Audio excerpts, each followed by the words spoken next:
The Dave Hooker Show. A presentation of Off the Hook Sports. Objective insight, expertise, top guests.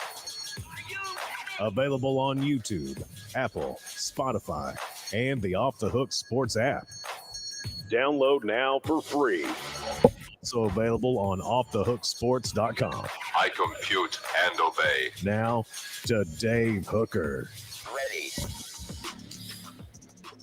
What a week. Welcome to the program, and we are loaded up. A Football Friday with Fred. Fred White joins us. So we'll talk a little bit about the Celebrate 98 series. If you haven't seen it, Billy Ratliff is up on the YouTube channel. But on the program today, you want to stay tuned because we've got a lot to get to. Projecting Tennessee's Too Deep is part of what we'll do via Caleb Calhoun and an article on offthehooksports.com. Also, Julian Phillips transferring from Tennessee. Want to dive into that. And there seems to be issues with players off the field, not necessarily Tennessee, but it's something always to keep an eye on. And then you have gambling. Is that the new issue that has to be dealt with, or is it the old school stuff? Drugs, alcohol, DUI? Those are still serious. I'm not dismissing them, but what's the bigger concern for a college football program? I'm not talking about the safety of people. That is more important, but just in terms of gambling is so accessible now. If you're an AD, what concerns you most moving forward? What's your biggest concern? And also, you have higher expectations of Tennessee baseball or basketball. So we've got a lot to get to. So we're going to jump into that right now. And it is time to talk a little bit of Tennessee basketball. The Vols lose Julian Phillips to the transfer portal.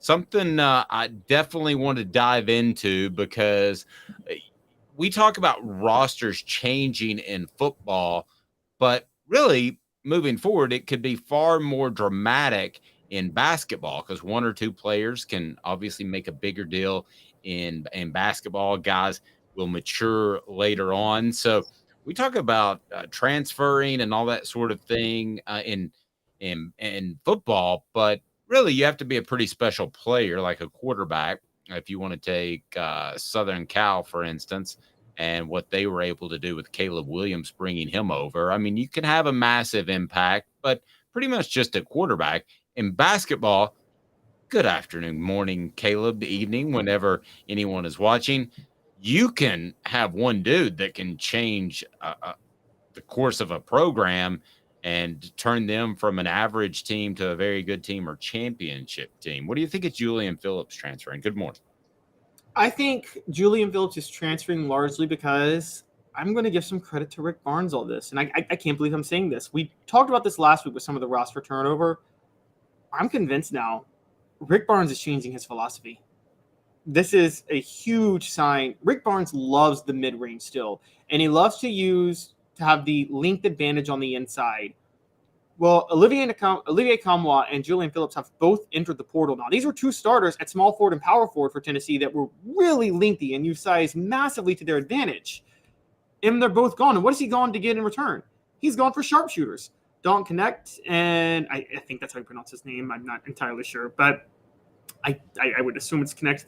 But then also the Jordan Gainey, the son of assistant Justin Gainey. These were both sharpshooters at where they were.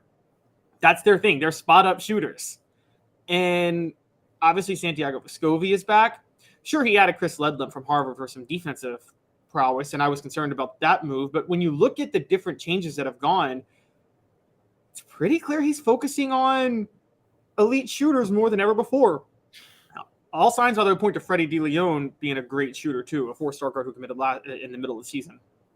Okay, so changing philosophies, what do you think the philosophy changes into? Because the philosophy last year was dump it into a post and he kicks it out. But the problem was the post wasn't a real offensive threat, so nobody collapsed down and they just defended the perimeter at the three-point line. So I still think you have to have, unless you're talking about a vast philosophical change, if you're still dumping in the post first, you've still got to have a guy who's going to be able to scare people in the post to get defenses to collapse down. So there's a little bit of disconnect with me and what you're saying here. Are you talking about they're going to be some sort of oriented team first? Historically, in his old school methods, usually you had two guys in the post that you had to worry about typically, and that's how Barnes usually went with.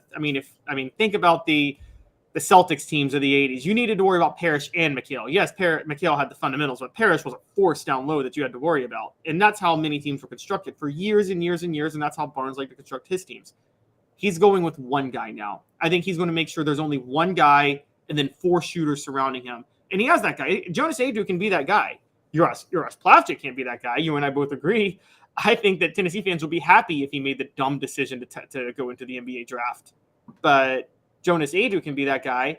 And they have Kate Phillips coming in, so they have a couple of options to back up Jonas Aidoo. They got Toby Awaka too still. So they have options in the post. But I think Barnes is going to be focusing now on making sure he has enough spot-up shooters and enough options to go to. Because last year, if Santi Vescovi wasn't hitting, the offense was just a disaster. A complete and utter disaster. So you have complete confidence in that Jonas Aidoo can scare defenses enough from the post and his ability most often, I'm referring to most oftentimes back to the basket, to create points that people have to collapse down. You have that much faith in Aidoo? Yes, because in college, unlike the NBA, you don't necessarily need footwork and fundamentals in the post. If you're athletic and can pass, which Jonas Aidoo has those two things, it can really, you can be an impact player.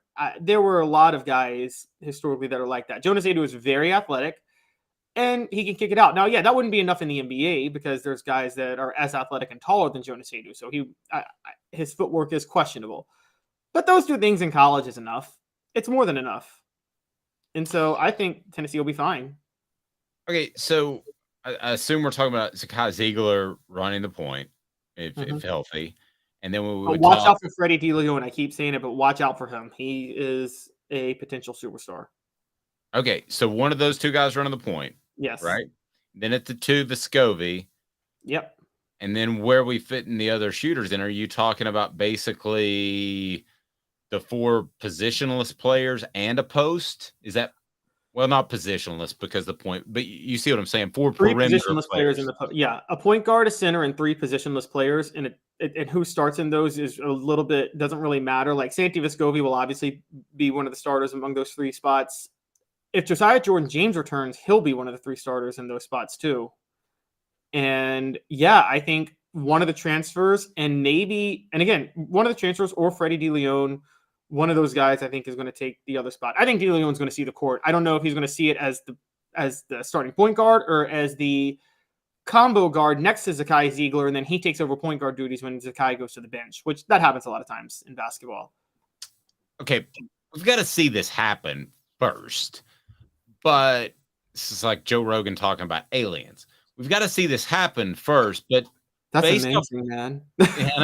But based off what you've described, I like this team already more going into the season. We're months away, but I like this team more than I did going into last year.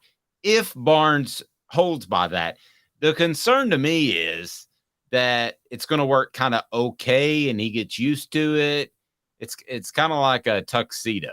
A tuxedo you go get and it's uncomfortable to put on and it's a little stiff, but you're like, man, I'll look pretty good in this thing. But you don't put on a tuxedo the next day. You wear whatever the heck you're going to wear, even if it's a sport coat or a suit. So that's my concern, is that he'll never be fully comfortable in this type of offense, and he won't be Tennessee tuxedo. I mean, I could see that, but the personnel he's developing, it almost seems like he's going to be forced to be comfortable in this type of offense. Oh, I forgot about Jemai Meshack. He may start too, and he's more of a defensive specialist. But if Meshack develops an outside shot, watch out. I mean, we're talking a very dangerous team. But I get your point, but it has a lot to do with the way he's constructing the roster, where he is ended up. It's almost he's going to be forced to do this. So 2 years ago, when Olivier Camois went down with the season-ending injury, Tennessee got significantly better after that. They went on a run. They won the SEC tournament. They got a 3 seed in the NCAA tournament. That's because Barnes was forced to play small ball and moved Josiah Jordan-James to the 4. That was a huge deal. So if James comes back, you'll have Vescovi at the 2 and James at the 4, I think. And then he'll find he'll use one of the sharpshooters, either DeLeon or somebody like that at the 3. But yeah, I do think he's changing his philosophy this late in his career, which maybe he watches this show. I don't know. You don't even remember. You're too young to even remember the cartoon Tennessee Tuxedo, aren't you? I'm way too young to remember that. No idea. Yeah. What that is. I got called that in South Beach, and I just told the guy, I said, man, if you want to, because I told him I was from Tennessee. Yeah, I was like, if you want to go, we can go. And oh, you were going to fight over that? Yeah, he just kept calling me that, and it got on my nerves. I mean, for the record, guys, this is where the cultures of Memphis and Knoxville are a little bit different. In Memphis, like, you're expected to be made fun of for how you look among all your friends, no matter what, and among everybody you meet. Oh. Well, he kept calling me Tennessee Tuxedo, and then he said, how does Tennessee, and we're just, sitting at a bar. We don't know this guy. And he goes, how does Tennessee Tuxedo have a good looking wife? And I'm like, all righty, that's the line. Do you want to step outside? And he said, no. And I said, well, then you need to get away from me. He said, I was sitting here first. I was like, I don't care. You need to go. Oh my gosh. Look at Dave over here starting fights. Oh, I was the king of starting fights on the strip. The thing was, I was with the Powell High School football team who averaged 300 pounds on the offensive line. So I'd start it and they'd finish it. And sometimes I'd get dotted and I'd be out sleeping in the middle of Cumberland Avenue and I look out and they're finishing it. I was like, good job, guys. They're like, why do you smart off every time we go to the strip? So wait, you were like, I don't know if you watched wrestling in the 90s, but you were like Eric Bischoff in NWO when Eric Bischoff would just do the shadiest stuff. And then he'd like have the whole NWO gang behind him and with Hulk Hogan and all those guys come just jump everybody. But he would start it all the time. Right. Well, I mean, I didn't run. I wasn't scared, but I would get, I'd get dotted on the temple and then I was out. So that's kind of how that shook out. Everybody, Dave was Eric Bischoff. That's what we're deciding now. I don't know who that is, but if he was an instigator, then yes, I was that guy. So hit that like button. We need to do that right now because we got Fred White coming up. So we need to bring more people into the show. And I hope you guys love the Celebrate 98 series. It's a passion project for me, and it is up there. And Fred's going to talk more about that. Did anybody know that Fred was homeless and Eric Westmoreland took him in? I sure as heck didn't. Did anybody know that Billy Ratliff purposefully cheated on the final defensive drive against Arkansas by using his head as a spear into Brandon Burlsworth's chest 3 straight times, which was illegal at the time, because he was like, I can't beat this guy, so I'm going to go ahead and drive the crown of my head into his chest. That's what caused the blow-up play where Sterner ends up fumbling the ball. That's all in the Celebrate 98 series, and I'm very proud of it, not because of me. Any monkey could ask questions of all those guys and get great answers. So I'm just proud to be a part of it. So I want you to check that out over the weekend. We got Sean Ellis coming up, T. Martin, Dwayne Goodrich, basically everybody you can imagine. And we'll test the waters on Philip Fulmer next week. I'm not sure how that'll go. He and I have an up and down relationship, but I'll give him a call next week and we'll see. But we're looking at having Randy Sanders and David Cutcliffe. I can promise you that if I'm a part of it, we will not have John Chavis because he hates my guts. Today's tough question is now, and it's brought to you by Andy Mason. I'll tell you more. Today's tough question. Today's tough question. Take a side. Take a stand. The Dave Hooker Show, a presentation of offthehooksports.com. I'll give John Chavis credit on this. He never physically threatened me. His son did.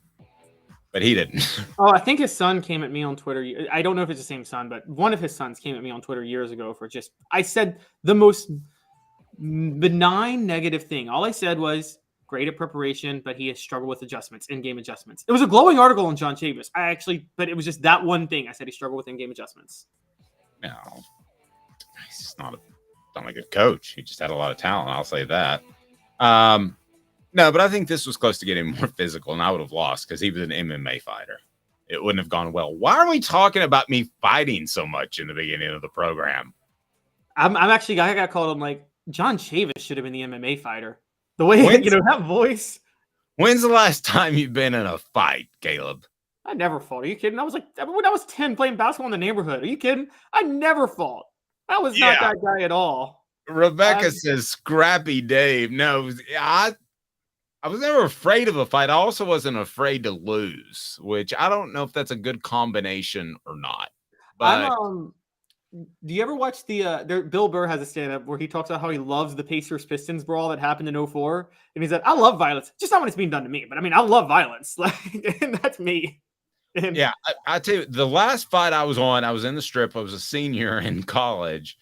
And I didn't say no more fighting forever because I got hurt, because I saw what my buddies, Powell's offensive line had a Tennessee signee, a Vanderbilt signee, and they weren't even the two toughest guys. That was my best friend at the time. So I saw what happened to another guy, and I was like, I don't want to be a part of it, because that guy might still be sipping food through straws, and that's been over 20 years ago. I don't ever want to see that again. And I was like, I'm not fighting anymore. My wife goes, thank you. Good. We weren't married at the time.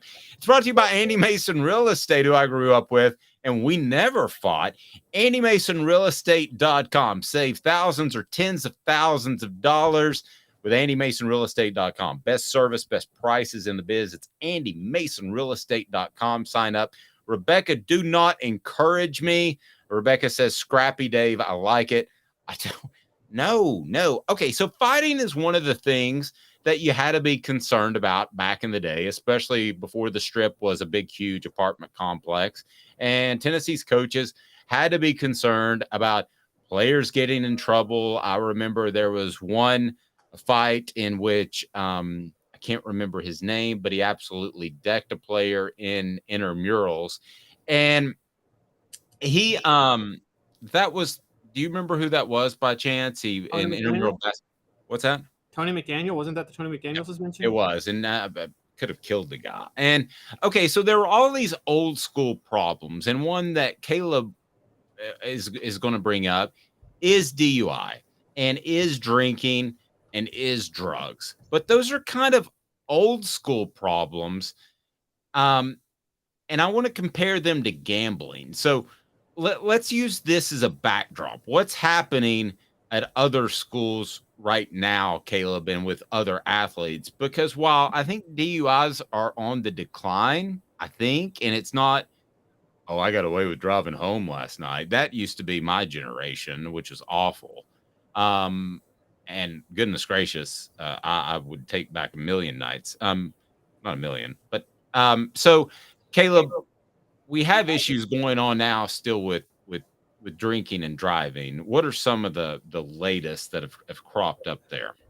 So some of the latest are recently Georgia wide receiver Denylon Morissette was arrested early Monday morning for several charges, including a DUI, following too closely, and speed limit violations. And he's another Georgia player caught in a traffic violation, which there's been a bunch this all season. And again, we've been talking about it. Kirby Smart doesn't seem to care.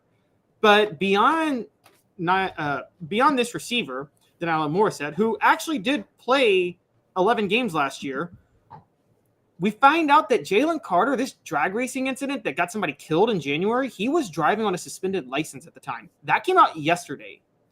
In between those two, Henry Ruggs, who we all knew had his incident 2 years ago, has decided he's going to plead guilty. He's going to face 3 to 10 years in prison. Some people are mad about that. I would say to those people, it was obviously Henry Ruggs did not plan to murder somebody. He should be in prison, yes. But what good does it do anybody to keep him in prison for life? Does nobody any good. Doesn't do the victims any good. It doesn't do society any good to keep him in prison for life when he wasn't actually. This guy's not. He's not a psychopathic murderer. He made a horrible mistake and a horrible decision. Yeah, it was almost over the top though in terms of drive. I mean, if you've ever been to Vegas and been on the Strip, I mean, you just got to be an idiot to speed on the Strip because it's 156 miles an hour. Yeah. yeah. I mean, there's so much traffic even at 4 a.m. I mean that was as dumb as a DUI as maybe I've ever heard of. Okay, I mean that was bad. So I would go harder on him. I've always thought that they should be on work release program and all the money that they make, NFL players, and they have. And Tony Robinson had to do this. He got off on work release to be a scab player, and as soon as the NFL strike was over, Tony Robinson, the former Tennessee quarterback, he had to go right back to prison. So then he watched the Redskins win that Super Bowl that year that he was a part of in prison. So I've always thought that what they should do is they should be on the work release program. They should be able to go out, make their money, and then all of that money goes back to the victims. And they have to the show family of the victims. Yeah. yeah, the family of the victims, or the victims if they lived but they were severely injured, whichever the case may be. So that's what I would have done. But not to get sidetracked. I think these are things that have been somewhat addressed. I think these are things that are always going to be around in our society, and you should always be concerned about it. But Kirby Smart clearly hasn't addressed it, but yes. well, no, Kirby Smart had better, and I think that racing is as big or a bigger issue of DUI from a very good source in the Georgia program that I was told. That's an issue because you have that little strip between Athens and Atlanta that it was almost like it was made for racing. I mean, it's just a wide open 4-lane road. It's separated by median. I mean, really, if you wanted to race, that's the ultimate place of any place I've traveled to do it. And I think though that Kirby Smart has a problem there, and I think that he will try to address it. But all of these issues, guys, as far as DUI, racing, doing drugs, the stuff that my generation did as kids that were stupid, I don't think are as big of a problem. And I'm going to tell you why. One, I can tell you my kids and their friends, they think alcohol is stupid. They do. They just don't think that it makes much sense. Now, I think there are going to be kids that you have marijuana that's legal now, and we may have some people that still think marijuana is actually absolutely a terrible gateway drug and all that. But I think that even players I talk to think that's a better option if you want to chill out on the weekend or whatever. So that you're less likely to get in trouble with marijuana, I believe. I think the biggest issue moving forward, and it's starting now, is by far gambling. So today's tough question. I'll lump all the old school problems together, Caleb, that athletic directors and coaches had to worry about. You got all those. I'll take gambling. I think gambling is going to be a bigger problem for athletic directors in the next 5-10 years than everything else combined. So let's say up front, guys, what we're talking about is affecting programs, not affecting society. The old school programs affect society a lot worse. Yes. But I agree. Gambling is going to be a heck of a lot worse because there's no uniform standard. There's really no way to control it. There are no laws on the books right now at all to address this. I mean, every state has relatively the same DUI laws. You can't drink and drive or you have to pay a penalty. There aren't really any laws on sports gambling at all. And it's new. Oh, wait, it's an NCAA violation. Giggle, giggle. So is paying players, but that never stopped anybody. I mean, it's an NCAA violation. That's not going to stop anybody. No, and here's the other problem. If you crack down on gambling, and this is the big thing, which I think they should. They need to crack down. Dave, you and I know this. These 18-year-olds who get all this money, they're going to start gambling then under the table or illegally or having other people place bets for them, at which point they get in bad with really bad people. I mean, we know this. Which is how the Tim Donaghy thing in the NBA went from a 0 to about a 12. Yeah. Or to use this analogy, 25 miles an hour to 150 miles an hour really fast, like within weeks. Exactly. I mean, they're going to start like having, Tony Soprano place bets for them and making deals with the mob. And I mean, I'm serious. I know that sounds crazy, but that's what's going to happen. That's what happened. Look, we firmly believe Michael Jordan, that was a gambling suspension in 1993, 94. He was tied to some really bad people that he was betting on golf games with. You don't think that's going to happen with college football players who are younger than Michael Jordan a lot of times, dumber than Michael Jordan a lot of times?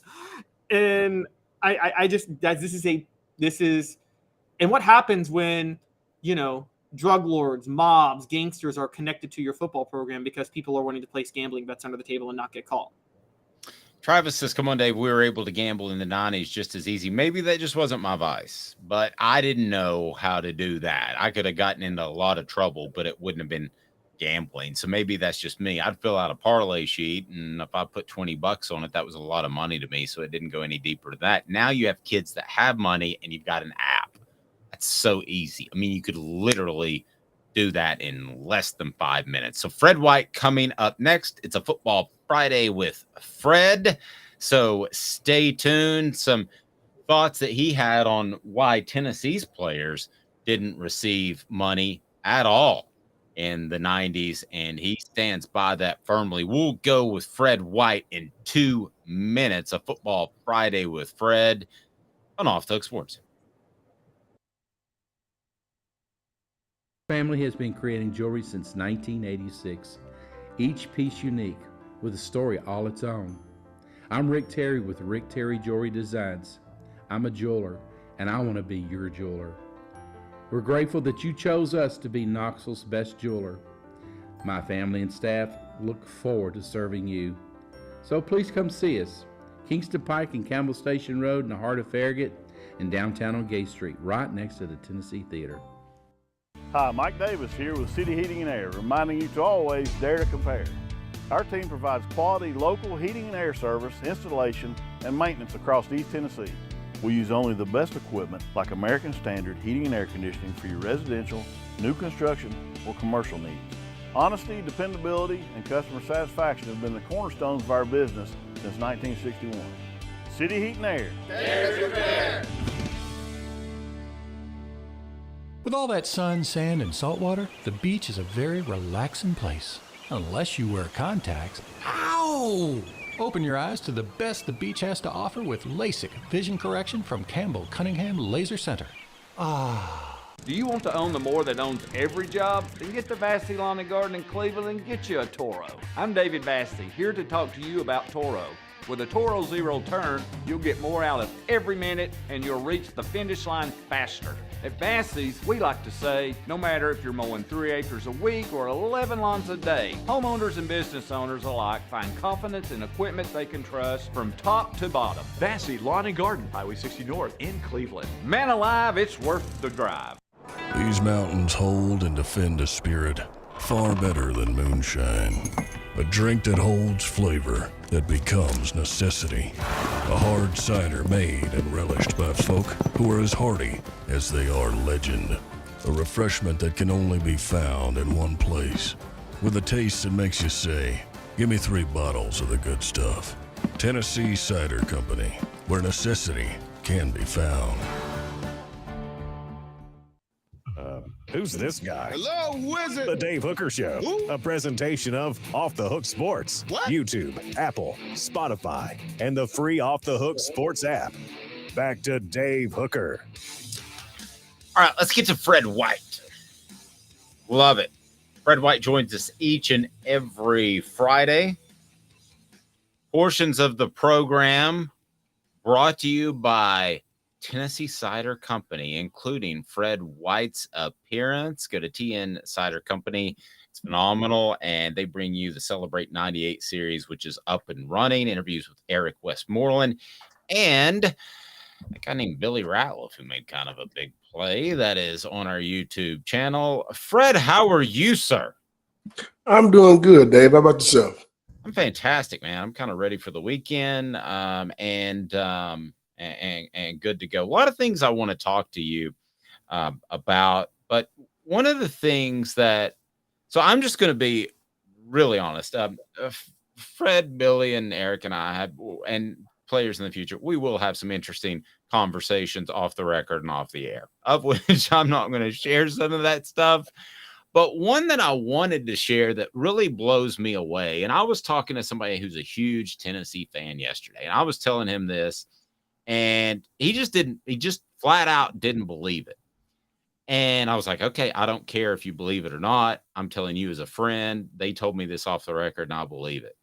So I think we have this perception that everybody had their hand out and that boosters were given $100 handshakes at the very least.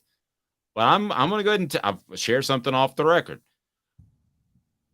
Fred and Billy and I talked about that. Fred, you guys didn't take any money, and I'll stake my reputation on it because I know you as a very, very close friend, and you didn't for one big reason. And why was that? You didn't want to get in trouble or get caught. Because you got in trouble, you got caught. You couldn't play anywhere. Not just at University of Tennessee. You couldn't transfer and go anywhere and play. Your career was over. That was it. That's true. And you also would have hurt the university and maybe a chance at a championship. And I think you said something, you would have let your teammates down. How big of a factor was that? Absolutely. You didn't want to let your teammates down. I recall when Coach Fulmer came into the room, 98 year, and it's a locker room and team meeting room. And they tell us that, one of our guys, one of our leaders had taken some money and he was going to be ineligible for the season. And then they brought up Al Wilson. You could hear a pin drop in the room. Oh, wow. Al went up there and gave a fake apology. It was all a setup. They had got him to, set him up to do this. But the room was so quiet. And we were sitting there trying to figure out, what are we going to do with our football season? So to have him do that, and it's Al Wilson, and he's the guy portraying that as if he took money, that was one of the most impactful moments of my career at UT when it comes to a team meeting room. Because that, you knew at that moment, dang, we're not going to be able to play with one of our best players on the team. Like our leader, he took money? What? Thank God it was a prank. But that was the message. That message hit home for everybody because it made you realize, whoa, wait a minute. If you take the money, man, you're done. And you do hurt your team. Wow. Okay, so the bond, you don't want to let each other down, but then it's kind of cyclical because you're all broke. Yeah. You were telling me about cookouts that people would throw in $20 if they had $10, $5 if they had $5, or $0 if they had $0. And I think it was Tyson Park. Mm-hmm. And so everybody being broke brought you together because it took a collective, not like the collectives now, to have a cookout. It took a collective to have a cookout. So they would give you $15 after a football game, right? That $15 was supposed to feed you for Sunday, right? Because the cafeteria was closed. Because the cafeteria is closed. You have one meal on Sunday. Cafeteria closed after breakfast. If you don't make it to breakfast, you're pretty much, that's it, And after breakfast, you don't have anything else outside of that's open. You have to feed yourself. That was the rules back then. And think about something. You get $15. You're probably gonna go to Gus's or somewhere on the strip and get you a meal after the game. They didn't have a meal waiting for us after the game like these guys do. You just got $15. That was it. So you took $5 of those dollars to probably buy you a Gus burger or, shout out to Gus's on campus. But, that's probably what, because it was like $5 and some change. So, now you got $10 left, basically, and you may spend some of that too to eat the next day. So we were doing cookouts and guys just, whatever they had left over would be $5, $3, $2, whatever it may be. Somebody may have 10, somebody may have 8. Whatever you had, you bring it to the table, and we're gonna go get money, get food. And Eric Westmoreland, there's not gonna be a guy that played on the defensive side of the ball that don't tell you about this same thing, about how we pool money together to have cookouts. I can go all the way down the list. Sean Ellis is gonna talk about it. Darren Walker's gonna talk about it. Jeff Coleman's gonna talk about it. Al Wilson's gonna talk about it. Dion is gonna talk about it. Dwayne Gribber is going to talk about it. Steve Johnson, Cozy, every last guy that we bring on going to bring this up. Wow. Every last guy. You remember the cookouts we used to have? Yeah, man, we used to pool our money together. Absolutely. I can't. And you guys are doing monumental things, and I just can't imagine if, sending my son off, which was the age that you guys were, and here he only – especially if I didn't have anything to give him, he's got $15 to get through basically almost like 36 hours to eat. And it just, that to me really stood out. Caleb, jump in here. Portions of the program brought to you by City Heating and Air Conditioning, cityheatandair.com. Integrity matters. They've been in business for 50 years. So you know that you're going to be taken care of. That HVAC unit may not need to be replaced, may just need a part or Freon. Caleb? Fred, how much of what was happening in the 90s did that have an impact on you guys too? And what I mean by that is when you were being recruited, you were part of the 95 signing class, I believe, right? Yes. And that was right as Miami went on probation. That was just as Auburn was coming off probation. Alabama had the Antonio Langham scandal, which had them on probation, that they had to forfeit all their games. How much of that weighed on you? Like, oh, this is really serious. Because that seemed like you hate to say this, but the golden age of the NCAA bringing the hammer down on teams. Yeah. Hey, we got to keep in mind when the team that I committed to was Miami, and they went on probation. Alabama was a school I wasn't going to go to because they tried to lie about them being able to go, getting ready to go on probation. And then Ole Miss, it just came off probation. And you know what I mean? So, like, that's why you don't take money. Like, man, I can't take no money because you don't want to be the guy that got your team in trouble. Because the guy's going to look at you different afterwards. You have let them down. That's not, you just didn't want to be the guy. Now, did somebody take some money? If they did, I didn't know about it. That bond that just kept that's the theme of the series, is that bond that just kind of keeps cycling to make good things happen and to save lives, basically. So I'd encourage people to check it out. But Fred, there's one thing I want to throw at you. So I see that high school teams will play each other in a spring game. And that's different from college. I realize that. But I'm curious what your thoughts would be if, let's say, Tennessee played Clemson in a spring game. Is that something that's even doable? Because the spring games are kind of boring right now. What's just, and the thing I love about Fred, if I come up with a stupid idea, he'll just say that's stupid. But what do you think? What would you think about that to draw a little bit more interest into spring games? It's pretty bland this year. I mean, spring game ain't really it's not really a game. It is kind of to showcase what you have. You're building for the next year, really. I don't put any stock in the spring game, not an ounce of it, because some of the guys that are going to be playing on Saturdays during the fall won't even really suit up for spring game. You're only going to see snippets of guys. It's really to come and see the young guys more than it is to see a guy who's a superstar on the team. You know what I mean? Like, those guys aren't going to play that long in the game. Yeah, I mean, you want to come see a guy like a Nico or one of the receivers that came in. These are the guys that you want to see, the young guys. You want to see what they look like. How much did they progress? That's more so than anything. So if we were going, you would sell tickets, yeah, but you also risk having an injury that could end up lasting all the way to the season. I mean, I don't feel like there's a need to play another team. So you're just saying it's a stupid idea by Dave. It's not my first, won't be my last. No, I'm not gonna say it's a stupid idea, but because quite frankly, they might do some stuff like this. But I just look at it like it's an extra game that you really don't have to play, and it's an opportunity to get injured. Yeah. Anytime you put it up, shoot up the pass, man, it's an opportunity to get injured, especially when you're going against somebody else. I mean, yeah, they do it in high school. This is college, you know. Yeah, so it's Leave a little it like bit it different. is.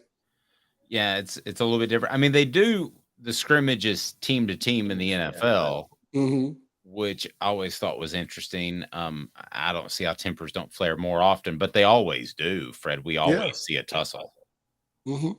They do. And So, I think it's something about the element of surprise. Let's say you have to play that team later on, and we play Clemson in a spring game, and then all of a sudden, now we got Clemson in a bowl game or a playoff. I'd much rather play them in the playoff. Yeah, fair point. Speaking of the spring game, I'm mixed on Cam Seldon, running back, and I know you watched it, and I know you talked to people within the program. We've seen a lot of guys like Kirst Biggers come through and have good springs, and I like Dylan Sampson a lot. We obviously know what Tennessee's going to get out of Jabari Small and Jalen Wright. So is Cam Seldon a real thing? Should we be buying him for the upcoming season, or was that a guy to take on some carries in spring camp? Oh, no. I think he's a real deal. Okay. I think at 6'2", 200 and some odd pounds, the way he runs, his speed, vision, I think he's a guy that you're going to see on the football field. I think he's somebody you'll see play on Saturdays. He's going to find a way to make some time in there. Dylan Sampson, I think, he might be the best of them all too. But I think he may be the best of them. We have a good problem to have right now in our backfield. You can't never have too many. I mean, if you look at what we had, Jamal Lewis went down, we plug in Travis. I mean, you can never have too many. I mean, and the next year, our senior year, we have Travis, and we bring in a guy by the name of Ontario Smith. So you can never have too many home run hitters in your backfield. I mean, that's a good problem to have. The problem you're going to have is trying to figure out how to get the ball in all their hands and keep them happy more than anything. Fred, it's funny you bring up the Travises. How much did – I can't remember if I talked to you about this last week or not, but I remember I know we've heard a lot of stories. You guys all knew how good T. Martin was, and no one else did. But were y'all surprised, or did y'all know that Travis Henry would be able to just so easily, adequately replace Jamal Lewis when he went down in 1998 after the Auburn game? I'll say you can't replace a Jamal Lewis. First of all, you can never. you can't replace a Bertier. Remember the Titans. There we go. Is that the game where they call a reverse on the last play and it goes 80 yards for a touchdown? Like that would never happen in real life. Okay. I think that happened to Happy Gilmore too. Or no, not Happy Gilmore. What was the Adam Sandler football movie? Longest Yard. Longest Yard. Yeah. No, yeah. That's Adam Sandler. Bobby Boucher. Oh, Waterboy. Oh, Waterboy. Yeah, they called a halfback pass on that. But it was a reverse. But he passed it. Yeah, but it was a reverse thrown back to the quarterback on the last play.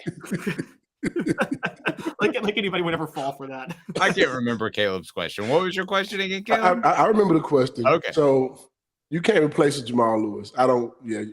If Jamal doesn't get injured, we're in a whole different we wear everybody out. There's not even a close game past Florida. If Jamal Lewis doesn't get hurt, you see what he did against Auburn? He had ran for the first time he touched the ball, it was a 70-yard touchdown. We were just getting started. I mean, Travis Stevens went for 100 yards against Georgia, and no offense to Travis Stevens, but Jamal Lewis was on a roll. He would have wore Georgia out. That 100 yards for Travis Stevens would have been probably 180, 200 for Jamal. Yep. Plain and simple. You know what I mean? Now, you take Travis Stevens his senior year against that same Georgia defense, he might go for 200. But at that time, he wasn't that same back. You know what I mean? I think that when he went down, I'll never forget Coach Fulmer calling up the team to tell us that he had injured his knee and he may be back for a bowl game, but not likely, right? And I remember everyone looking at the running backs like, okay, well, don't nobody in the country know what else we have but us. We've already seen these guys. We knew what they could do. So we weren't, we got 2 running backs sitting over here that can do the same job as Jamal when it comes to like, I think you add their skills together, they make a Jamal. Yep. And you talk about overcoming injury. A lot of people forget that Al was beat up that year. Yeah. And that speaks volumes, but it was amazing how he was still a leader on the sideline. I'll never forget him having that towel and being halfway on the field cheering you guys on. Man, leadership comes regardless of whether you're on the field or not. You know what I mean? If you're the voice of the team, you still be the voice. You don't take your voice away. And usually when guys are injured, they don't make the road trip. I'm so happy that Coach Fuller brought Al anyway. That makes a difference because we had one of the best defensive games we had all year. And our defensive leader wasn't even there. So we are looking at this season, and Eric Westmoreland, I think you acted like it was the first time he said it, and on our recent video that's on our YouTube channel, but he said you were like the uncle. Because Al was I view Al as the fiery dad who comes home mad after work, and Fred's kind of the uncle that calms down everybody and the guy that you can go to for advice. What did you think of him calling you the uncle? I don't think anybody had ever explained it to me that way. But I get it. I take it as a sign of respect too, because I could see myself as being the uncle because I was. So for most of the young guys that came in, that's, show y'all the right way to do this. No, you can't do it this way. You got to do it this way. No, this will get you in trouble. I know because I already did it. And I'm a Jay-Z guy. Hov did that. Hopefully, so you wouldn't have to go through that. So don't. That's my workout song every day. Don't follow my footsteps and do what I just told you not to do. I told you don't do that. Don't do that. That'll get you in trouble. So basically, what you're saying is, I like to refer to Caleb as Aunt Calhoun. What? So Fred, what you're saying is you were the guy that took the player under your wing and warned him you want to come to me before you want me to come to you before Al comes to you, is what you're saying. You want me to come to you before the coaches get on you. You want me to come to you before you're in the breakfast club, which means you got to check in every morning. Hey man, you don't want to do all that. If you want some freedom, do this. Okay, you don't want to listen to me? Let me show you what's going to happen. Here it is. I've seen plenty of guys come in here as one of the top players in the country and leave in 2 semesters. I mean, it's one of those things where I did make a lot of mistakes my freshman year. I was mischievous. I did get into fights. And I also would tell them not to fight and then go pick the fight with whoever they were ready to fight with. I promise you, if you on campus and one of my freshman guys came back to me and told me somebody was bothering them, you got a problem with me now. The coaches used to always wonder why I was in so many fights. Don't let one of my freshmen come back and tell me somebody bothered them on campus or was talking trash to them. Oh, you talk trash to my freshman, you got to talk trash to me. And I'm coming. So I don't care if you don't like me, but you're not going to bother my teammates. Plain and simple. Who you want to fight? You want to fight them? Well, you got to fight me first. I promise you're not going to win this battle. So, because we talked about this earlier, Fred, before you were on the show, were you ever hanging out with Dave and he started a fight knowing you had his back just because he wanted to? Yeah, we were talking earlier, Fred. I got a story though. Okay, Okay, what's the story? Oh man, can you tell it? Am I going to be forever embarrassed? So we went to Atlanta. We were recruiting Eric Berry. I was covering you. You were covering. I was trying to, I knew Eric already, but like we went to the. So my cousin comes to get us, and we go to this club. Right. I remember we walked up to the door. Dave was like, "You sure I can come in here?" I said, "Man, you and me, we going anywhere we want to go. What you talking about?" Oh my God. You should see Dave walk in the club. It was so hilarious. And my brother was like, "I got you." My cousin was behind him, like, you good, we got you. You all right. Ain't nobody gonna bother you. Yeah. I think I immediately went to the bar and got some liquid courage at that point. You did. Yep, you sure did. Oh Lord. And then for reasons we won't get into, somebody named Austin Price. I'm not going to talk about Austin. Yeah, no, I'm going to talk about that. But he had to sleep on the couch in the hotel lobby. Portions of the program are brought to you by Craft Treats. Go to crafttreats.com, and with crafttreats.com, use the promo code Off the Hook. Use the promo code Off the Hook. You get 20% off of CBD treats that we probably could have used to chill us out a little bit, and it helps with digestive issues. It also helps with your pet's anxiety and your pet's arthritis. My dog has arthritis and takes it, and it's fantastic. So go to crafttreats.com, use the promo code Off the Hook for all their treats, CBD or otherwise, and get 20% off. That's the promo code Off the Hook. You mentioned Al Wilson. In that interim, you're still very tied into the university. You still, I mean, Fred, for those that don't know, he'll have players that will call him that played 7, 8, 10 years after and say, "Hey, what do you think about maybe this business deal or this sort of thing?"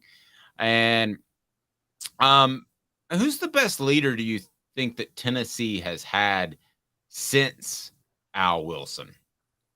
It's a tough one. If you got 2 or 3, throw them at me. Yeah, that's a tough one because I don't think nobody can measure up to what he did. Well, nowhere close to him, but just in the time period since.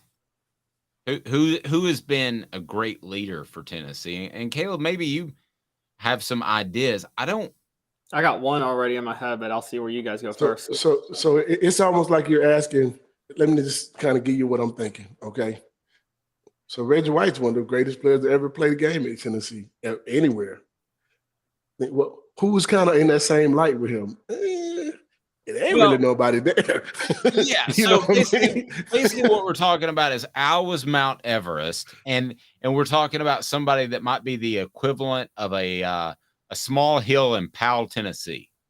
So see that's the difference though. Like our coaches gave us the ability to be our own leaders. Yeah. They didn't have to create us to be leaders. We became our own leaders by what we did and how we acted and our integrity and our character. You can't manufacture a leader. And that's what I think has happened over the years since us. Somebody, because he's the running back or because he's the quarterback, he has to be a leader. That might not necessarily the truth. So I look at leadership differently. Most of these teams we've had lately had coaches that wanted to be the leader of the team instead of the players lead themselves. So I can't really look and see who I would think would be that. You know what I mean? Like, so who was yours, Caleb? Who was your suggestion? I was going to say, and again, not close to Al Wilson's level at all, but I thought Don Henderson was a pretty good leader of the 01 Tennessee team, which was the closest team since the 98 team to getting to a national title. You know who I'm going to say? The two guys I will say. I thought Kurt Magid and A.J. Johnson did a good job of being leaders. Yeah, the 2014 team. That's right. I thought they did a really good job of being leaders.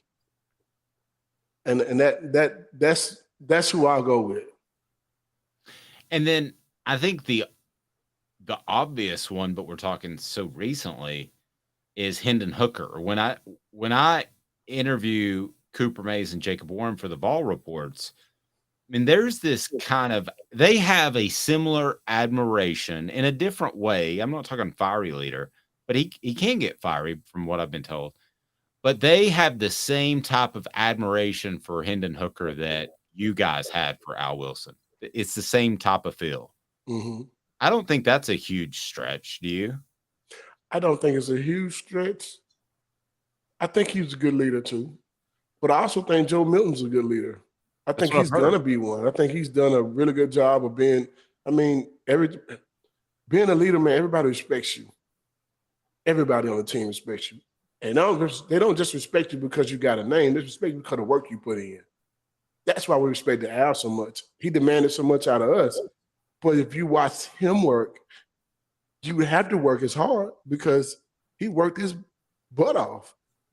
So, I think the leadership came from watching him not just talk the game, but live it. Put in the work. Do all the little things right. Those are the things that make a good leader. And I think that's what Joe does, which I think is the reason why he's going to have a good year this year coming up. No, I've heard the same thing. I've heard a different type of leader than Hendon, but definitely a leader. Fred, sorry. Go ahead. I was going to say, Fred, the way you talk about Al Wilson, I just wanted to ask your thoughts. I'm sure you saw The Last Dance, the Michael Jordan documentary a couple of years ago, and there was this debate on whether Michael Jordan was too hard on his players. But it seems like based on your experience with Al, you totally would have embraced playing for Michael Jordan and what he did in practice. Am I right? Absolutely. Because, man, here's the thing. If you're going to play any sport, especially football, you need to be mentally tough in the first place.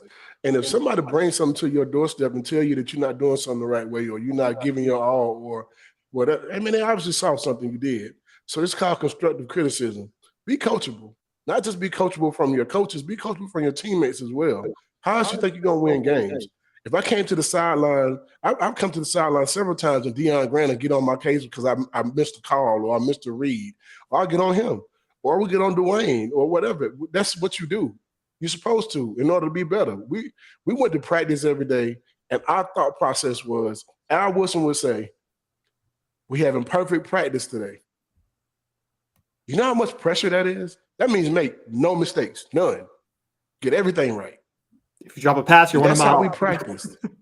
That's how we practice. And if you're the person who messed up our perfect practice, hey, man, you're going to hear from everybody. You obviously not paying attention. And if you're a second string guy, we ran the same plays with the first team that we do with the second team in the same order. So if you actually mess up as a second team guy, hey, man, you're never going to touch our football field. You don't want you on it. You're obviously not paying attention to what's going on. So strong. Fred, if people need insurance, all they have to do if they're in the state of Georgia and soon to be Tennessee, but if they're in the state of Georgia, all they got to do, buddy, is reach out to you. They can Google you pretty easy. And you're fantastic. What makes your practice different maybe than some other ones? We're willing to help regardless of whether you do business with us or not. We're willing to give you the information that you may need. And at some point, let us earn your business. If you don't like what we have at the moment, give us a few moments and we'll catch up to you later and find a way to be able to do business with you. Our whole goal is to earn your business, not just accept it because you want to, just want a quote. My job is to earn your business and keep your business by also doing annual reviews, doing 6-month reviews, making sure that you know what's going on in your insurance business and what the rates are doing, what the state is doing with insurance, those type of things. Just giving you information that you may not have or giving you information that you never even thought about. So our goal is to educate every person that comes our way to make sure they understand what they're dealing with, understand what they're getting, and just be of help and of service to our community. So you can give us a call at any time. Our phone number is 770-381-0367. Again, that is 770-381-0367. Or you can also catch us online at fredwhiteallstate.com. Love it. Thanks, Fred. We will talk to you soon. I appreciate you. All right. Thank you, brother. You guys Fred have White, a good one. Go Vols. Thanks, Fred. Appreciate that. He's got his orange on. And I'll tell you what, if you haven't tuned into the Celebrate 98 series, it's been pretty classic. We're going to be back in just 2 minutes. And Just trying to envision the club Dave went into with Fred. Sorry. Yeah, I didn't go well. So I was at another club one time in Atlanta. I think it was SEC. No, it wasn't SEC Media Days. But anyway, we go into this place just because it was the closest place to grab a beer where we were staying. And this is Austin Ward, who now covers Ohio State. And I remember there was a spotlight because I'm completely comfortable around different people, but there was a spotlight and said, "We would like to welcome the only 2 Caucasians in the room." They spotlighted us. Oh, Lord. Me and Austin Ward, and everybody started laughing. It was super cool. It was funny. Yeah, Fred and I have some stories. Those are the ones we can tell on the air. 2 minutes and Tennessee's depth chart. We're going to lay it out for you. Who needs to wait until the fall? He's Caleb Calhoun. I am Dave Hooker. Tennessee's depth chart, I think it's pretty simple, but Caleb and I have a bit of a disagreement on some of those. Stay tuned. Family has been creating jewelry since 1986, each piece unique with a story all its own. I'm Rick Terry with Rick Terry Jewelry Designs. I'm a jeweler, and I want to be your jeweler. We're grateful that you chose us to be Knoxville's best jeweler. My family and staff look forward to serving you. So please come see us. Kingston Pike and Campbell Station Road in the heart of Farragut and downtown on Gay Street, right next to the Tennessee Theater. Hi, Mike Davis here with City Heating and Air, reminding you to always dare to compare. Our team provides quality local heating and air service, installation, and maintenance across East Tennessee. We use only the best equipment like American Standard heating and air conditioning for your residential, new construction, or commercial needs. Honesty, dependability, and customer satisfaction have been the cornerstones of our business since 1961. City Heat and Air. Dare to compare. With all that sun, sand, and salt water, the beach is a very relaxing place. Unless you wear contacts. Ow! Open your eyes to the best the beach has to offer with LASIK vision correction from Campbell Cunningham Laser Center. Do you want to own the more that owns every job? Then get to Vassy Lawn and Garden in Cleveland and get you a Toro. I'm David Vassy, here to talk to you about Toro. With a Toro Zero Turn, you'll get more out of every minute and you'll reach the finish line faster.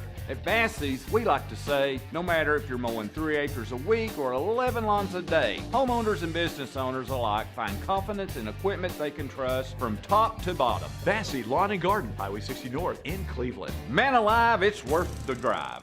These mountains hold and defend a spirit far better than moonshine.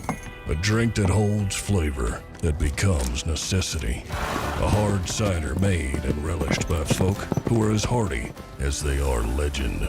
A refreshment that can only be found in one place. With a taste that makes you say, "Give me 3 bottles of the good stuff." Tennessee Cider Company, where necessity can be found. Objective coverage. Hey, that's new. If we get caught, we're going to jail. The Dave Hooker Show, a presentation of Off the Hook Sports. YouTube, Apple, Spotify, and the free Off the Hook Sports app. I'm going to need to see some identification. Back to Dave Hooker. Remember, Vassy Lawn and Garden, Man Alive, it's worth a drive in Cleveland. If you need to restock your industrial or commercial fleet, or you're starting a landscaping company, their buying power will save you money. Also, residential, Vassy Lawn and Garden, Man Alive, it's worth the drive. Go to vassy.com for more. That's Vassy Lawn and Garden. They bring you the Vol Report with Jacob Warren that is on our YouTube channel. So, Caleb, we're going to get into the 2 deep, my man, and we want feedback from you guys if you agree or disagree on our message board. So, let's take a look at the 2 deep, and if you want to kind of follow along or you want to read about it, it is on offthehooksports.com. So, pretty big undertaking, and we feel pretty good about this. So, as far as the 2 deep, where do you want to start? Do you want to start on the offensive side or defensive side? And then you can present to me, and I'll tell you if I disagree, because this column was written by our one and only Caleb Calhoun. So let's start with offense. I'm sorry? Sorry. I was gonna say let's start with offense. I didn't. Okay. So we will start with offense as we project the depth chart, the 2 deep depth chart for 2023. So let's start with offense. I'll tell you if I agree or disagree, and I might have some of my fun new drops because you know how juvenile that I can be, even pushing 50. All right. So Caleb, what do you got? All right. So quarterback. Oh, and by the way, I forgot to say, here's what you need to do if you want to be a part of the program in the future. And also, if you want to get notifications, turn your notifications on. But Jacob Warren, what do they need to do? What's up, everybody? This is Jacob Warren asking you to like, subscribe, and share. Dave needs this. Yes, I do. Thank you, Jacob. I do need that. So we need you to like and subscribe. All right. So what do you got for me? Let's start on offense. You go. And I'm going to tell you if I agree or disagree via drops. All right. So quarterback, I don't think any controversy. Joe Milton is the number 1. And Nico, where's the sound effect, Dave? Nico Yes. is number 2 on the depth chart. I don't think Gaston Moore is going to be in the 2 deep, guys. Sorry. I agree. Hey now. Go ahead. All right, running back. Now here's the first twist. I got Jabari Small as the starter, the feature back. But I got Dylan Sampson taking the number 2 back role from Jalen Wright, guys. I love what you're doing with Sampson. I do. So yeah, I'm gonna agree with you. I think that Dylan Sampson is the next superstar at Tennessee. Hey now. All right. Wideout. The number 1 wideout is going to be Brew McCoy. Anybody disagree with that? You've agreed that he's the best NFL prospect on offense, right? Yes. Okay. Number 2, and this isn't set in stone, but I think Ramel Keaton is going to hold on to the number 2 wideout spot. And I think Dante Thornton Jr. will be the first wideout right off the bench behind McCoy and Keaton. And then 4th, and here's my big one, Caleb Webb and Chaz Nimrod were earlier recruits, but I think Nathan Leacock has moved ahead of them. So I think he's going to be he's a freshman. I think he's the 4th wide receiver on the depth chart. So you think Thornton will play on the outside? Because we're just talking about we're talking about the wideouts, not the slot receiver that Jalen Hyatt played last year. We're going to get to the slot spot. I think Thornton can play in either spot, so I think he'll be the first off the bench in both spots. That's crazy. I've got Thornton above Keaton. If he plays on the outside, I've got Thornton above Keaton, and so does Tracy Morgan. Okay, wow. Right, you know what's funny is I was the Dante Thornton as Kevin Durant in this offense, but that's when I thought he was going to be the starter in the slot. The wideout, I think, is a pure wideout. Keaton's better. But in the slot, I've got Squirrel White starting, and again, I've got Thornton as the number 2 slot guy. So Thornton will be the first off the bench at wideout or slot, which is why he'll see a good bit of action. Do we agree, Hank Kingsley? Hey now. Yes, we do. All right, tight end. All right, tight end. Dave, we know you need the subscriptions. Jacob Warren needs the starts. So, yes. Everybody, this is Jacob Warren asking you to like, subscribe, and share. Dave needs this. Okay. Going to be the starter at tight end. You got Jacob Warren and McAllen Castles. Yes, I do. I have McAllen Castles because Miles Campbell's transferred. I believe in Ethan Davis, but I've heard enough stories that he's very, very, very raw. And with Princeton gone, I don't think he's going to be able to be the backup tight end this year. I think next year he moves ahead of everybody and becomes a starter. But I think this year, Warren and then a veteran and McAllen Castles will be the 2 guys. I'm going to lightly disagree because I haven't heard enough great stuff about Castles. Okay. I haven't heard anything bad. I'll tell you if I hear any reason that I don't think he will play. But I think that there's a possibility they would go 4 wide when Jacob's not on the field. And I think there's a possibility that you would like Ethan Davis because of his athleticism. So I'm not downing Castles. I'm just unsure about Castles, but it is May. All right. So what we largely agree is this year it's not going to be a by committee tight end set. It's going to be Jake Warren or 4 wide for most of the time. I would think, yeah, it was pretty much 50-50. They swapped series last year, Princeton fan and Jacob. So I don't think you're going to see that. All right, so let's run through the offensive line. All right, left tackle. I did not think this was going to work out, but I've heard enough good reports that I think John Campbell Jr. takes over at left tackle this year with Jeremiah Crawford as the backup. Yeah, I pretty much know that to be true. Hey now. Keep rolling. Right. Left guard, Texas transfer, Andres Carrick. I think he takes over the starting job at left guard, and Ollie Lane is a longtime veteran, so I think he'll still be the backup left guard. I'm going to give that both a Hey now. and. That's crazy. I think Addison Nichols would be the backup at left guard. Okay. I think he'd be the backup at all the guard positions because I think they're a little light there. All right. Even despite Ollie Lane's experience, because Ollie Lane's played a lot. You think? Yeah, I just feel like somebody I talked to actually yesterday, coincidentally enough, that it would be Nichols. But if they had two guys go down, which is very possible in the SEC, I think Lane's right there. But go on to center. Okay, so my center, and this is why I didn't have Addison Nichols in the guard spots. I've got the obvious Cooper Mace starting at center, but then I've actually got Addison Nichols as the backup center. And I think they're going to want to get him as many reps at center as possible so he's ready to go in case Mace gets hurt. I believe that's absolutely correct. Hey now. All right. And so right guard, you're probably going to disagree with me on this because you did with left guard. You'll agree with the starter, Javonte Spraggins. But again, I think because Ollie Lane will be the first guard off the bench behind Carrick or Spraggins. So I got him as the backup again at right guard. Okay. I could roll with that the same way I did left guard. All right, right tackle? And right tackle, Gerald Mincy moved over. I think he's going to be the starter there. And I think he's not Darnell Wright, but I think he's a potential star. So I think he's going to be the starter. And Jeremiah Crawford is going to back up John Campbell Jr. and Gerald Mincy. He'll be the first tackle off the bench behind Campbell and Mincy. My thoughts on the left tackle are this. First portions of the program brought to you by Campbell, Cunningham, Taylor, and Hahn. I do not have any problems with my eyesight far away or up close, and it's pretty awesome. So you need to check them out. And Campbell, Cunningham, Taylor, and Hahn also has the vision centers to take care of you, and their vision centers are simply awesome. As far as right tackle, it's going to be a fall off there, but I think that's the absolute direct decision that Tennessee will go in. All right. Do you want to turn it to defense now? Yep. And they finally seem to have the depth they need at defense. We'll start with edge rusher, which, as you know, edge rusher and defensive end are a little bit different. The edge rusher could play with his hand down or his hand off, and it just depends on what they want to do in the moment. I think the starter for that one will be Roman Harrison. I know we all believe in Joshua Joseph's long-term potential, but Mike Eckler all but basically said Roman Harrison was ahead of everybody in spring camp. And I don't think he's a veteran. He was third on the team in tackles for a loss last year. So I think Harrison holds it. Joseph is right behind him. Okay. I can roll with that. I'll give that a big hey now. All right.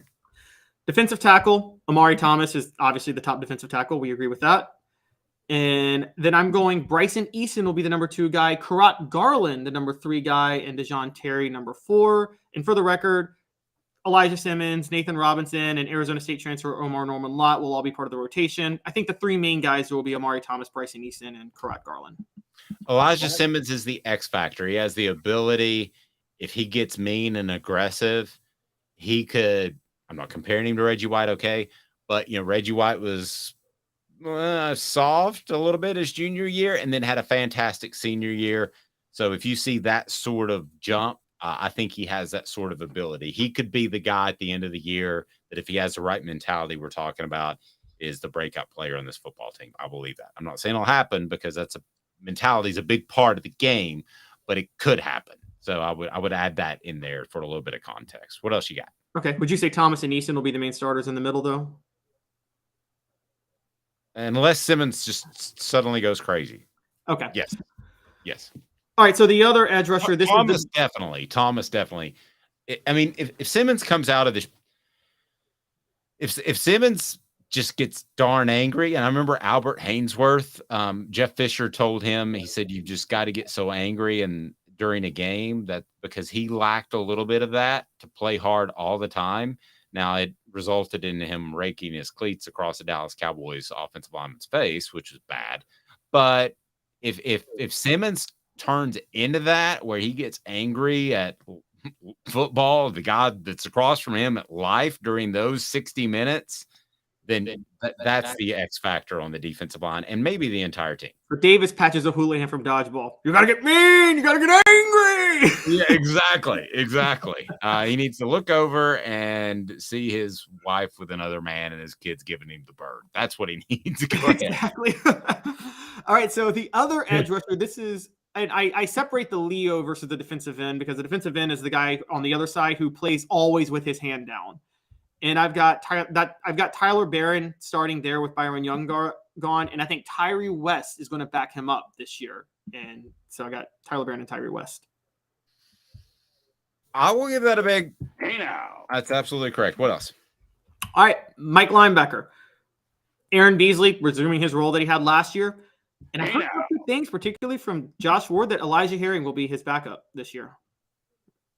I can see that. I don't think you want Aaron Beasley to get hurt, though.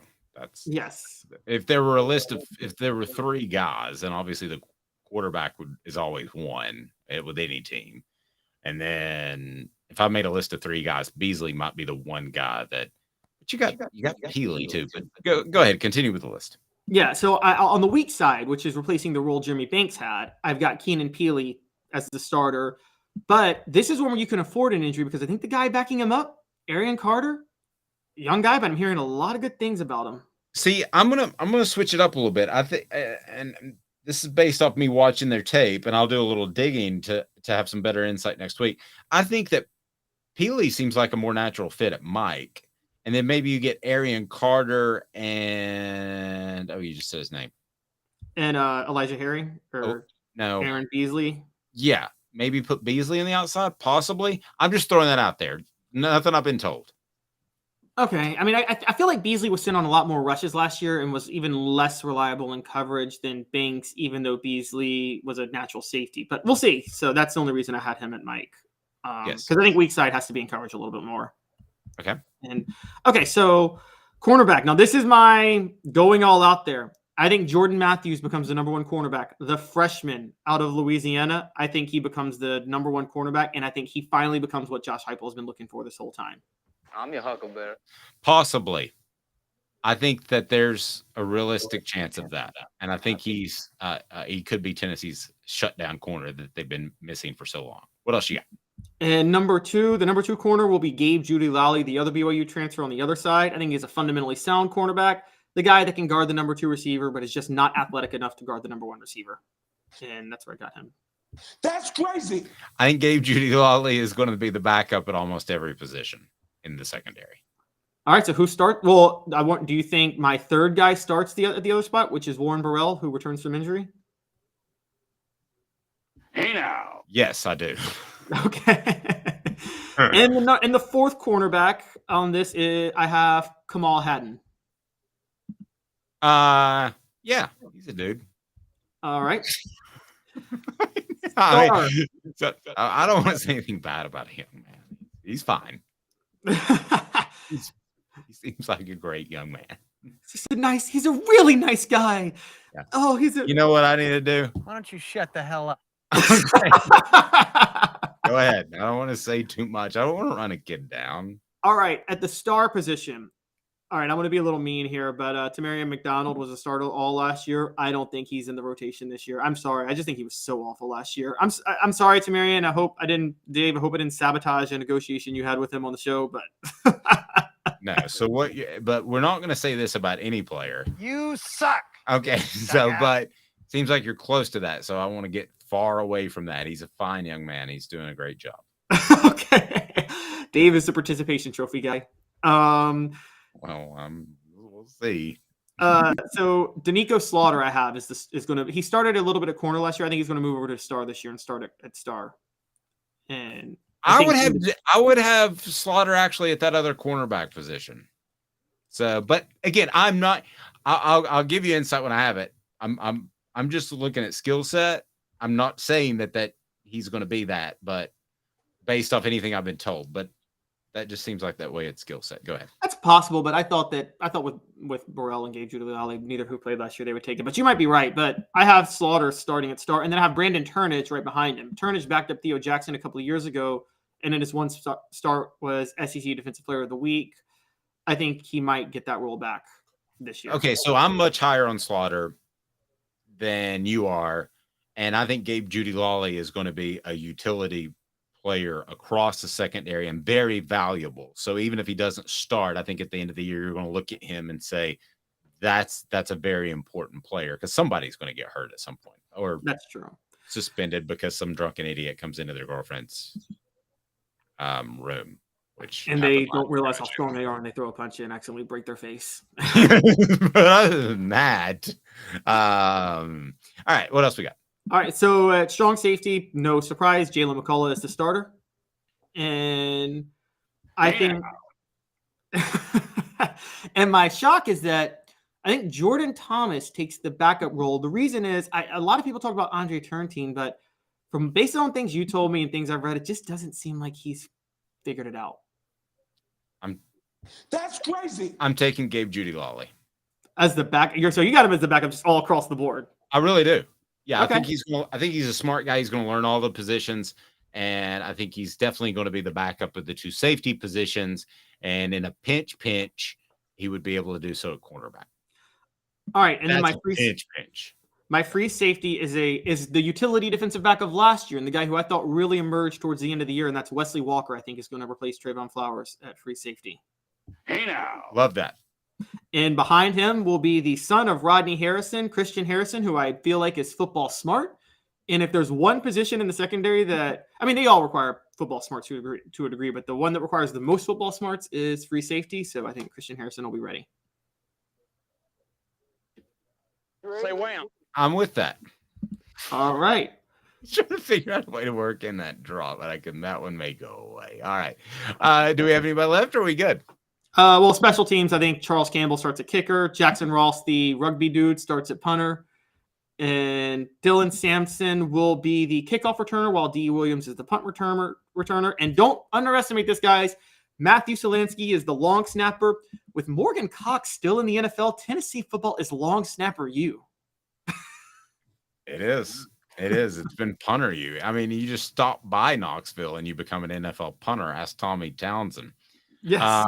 So there we go. Weekdays, 10 a.m. Check out the Celebrate 98 series. Don't forget to do what, Jacob Warren? What's up, everybody? This is Jacob Warren asking you to like, subscribe, and share.